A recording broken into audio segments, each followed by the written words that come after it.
먼저 주제를 먼저 소개해드린 뒤에 그 다음에 언어 분석, 네트워크 분석을 하고 결론을 짓는 식으로 진행을 하겠습니다.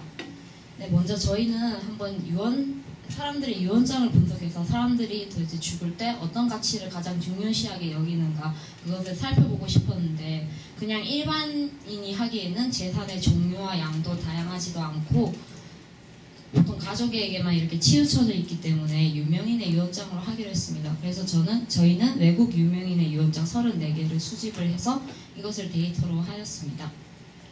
네, 그리고 이 유명인의 정의는 밑에 있는 영웅적 유명인, 일반 유명인을 이렇게 포함을 했습니다. 첫 번째로 언어 분석은 저희가 일단 이 유언장들을 복수형을 단수형으로 통일하고 인물과 재산을 지칭하는 단어를 모두 통일하는 데이터 정제 작업을 했고요. 그 다음에 과연 전체적으로 가장 많이 언급된 사랑의 유형은 과연 무엇인지 그리고 직업별로 한번 분류를 해봐서 가장 많이 언급되는 재산이 무엇인지를 분석하는 방법으로 진행했습니다. 네트워크 분석은 저희가 과연 어떤 사람에게 어떤 종류의 재산을 나누어 주었을까 이것을 저희가 한번 가설을 설정해봐서 이것을 검증하는 방식으로 진행을 했습니다. 네, 먼저 언어 분석 결과입니다. 저희가 그 보얀트라는 사이트를 이용해서 그 데이터를 정제해본 결과 일단 전체 인물 빈도 분석인데요.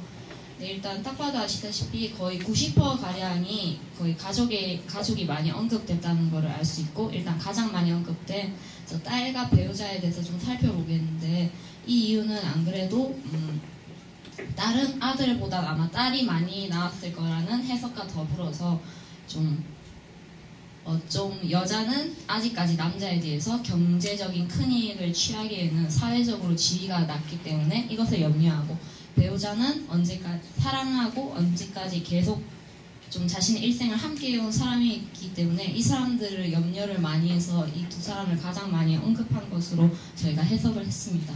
네, 그 다음은 저희가 직업별 재산 빈도 분석인데요. 저희가 원래는 7개의 직업이 있었지만 그래도 좀 그 공평성을 위해서 최소 5명이 이상이 되는 직업 4개만 뽑아서 한번 분석을 해봤고요. 머니 같은 경우에는 저희가 웬만한 그냥 딱히 언급이 안 되는 그냥 재산들은 다 머니로 통일도 했었고 전체적으로 다 머니가 그냥 1위로 나오는 건 당연하다고 생각하기 때문에 일단 해설은 생략을 하도록 하겠습니다.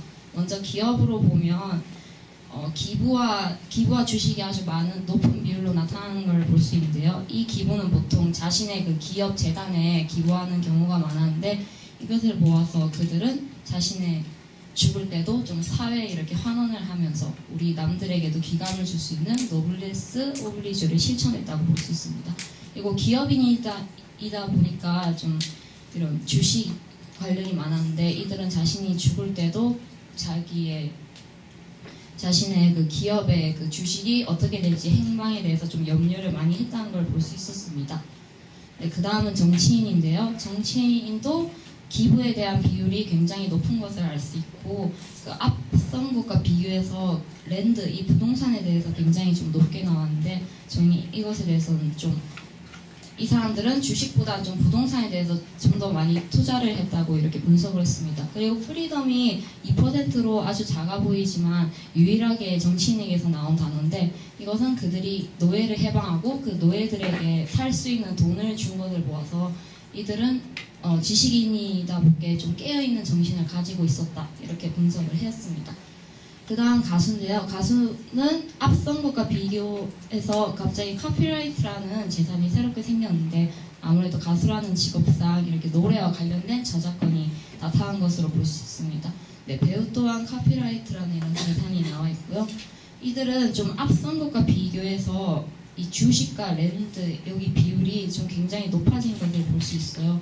이것을 통해서 저희가 연예 기사나 좀 여러 개 올려보면 연예 기사 같은 거에도 좀 연예인들은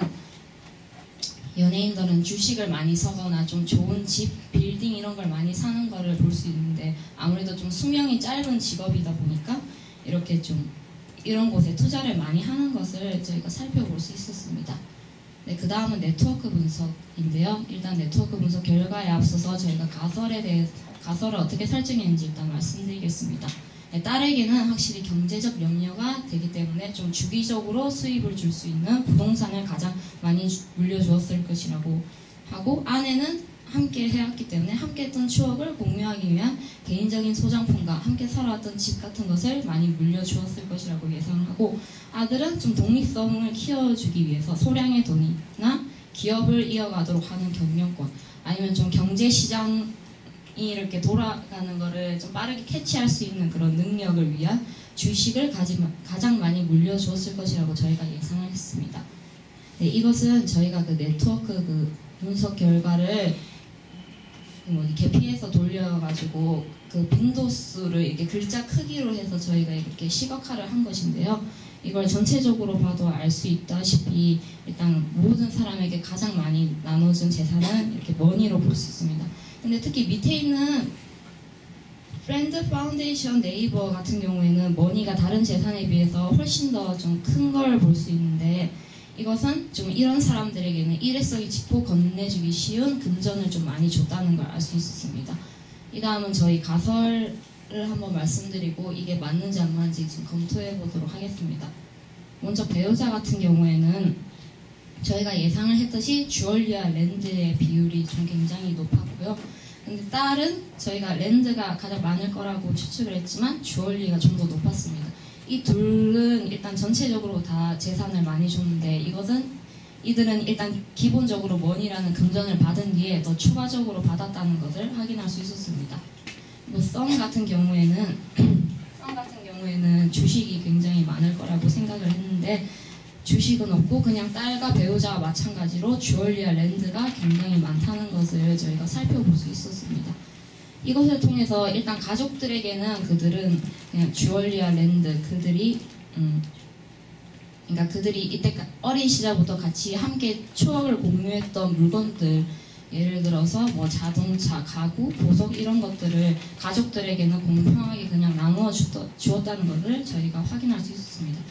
그리고 이게 배우자가 보면 배우자가 대체적으로 전부 다 굉장히 재산을 준 게 많아요. 그래가지고 저희는 이것을 그 재산을 굉장히 좀 아내에 대한 이런 고마움과 사랑을 이렇게 재산에서도 이렇게 나타냈다고 그렇게 저희가 분석을 했습니다. 네, 저희 이렇게 언어 분석과 네트워크 분석을 했는데요. 물론 저희가 생각했듯이 전 재산을 사회에 환원을 한다거나 전혀 모르는 어려운 사람을 위해서 돈을 기부한다거나 이런 좀 드라마틱한 내용은 작았지만, 굉장히 그 언급 빈도나 재산을 준 것만 봐도 가족에 대한 사랑이 아주 높다는 걸 알 수 있습니다. 그리고 거기에도 그치지 않고 그 가족과 더불어서 지금 자신이 함께했던 친구, 이웃들까지도 모두 재산을 많이 줬다는 걸 알 수 있었습니다. 그리고 또 네트워크 분석을 통해서는 그냥 일정적으로 모든 사람에게 그냥 재산을 주는 것이 아니라 어떤 사람이냐에 따라서 어떤 재산을 주는지, 예를 들어서 친구나 이웃한테는 일회성 짙은 금전을 많이 주고, 그 가족들에게는 추억을 함께한 그 주얼리 이런 물품들을 많이 주었다는 것을, 그런 특징도 이렇게 나타낸다는 것을 저희가 확인을 할 수가 있었습니다. 네, 저희 이것으로 발표를 마치겠습니다. 네, 감사합니다.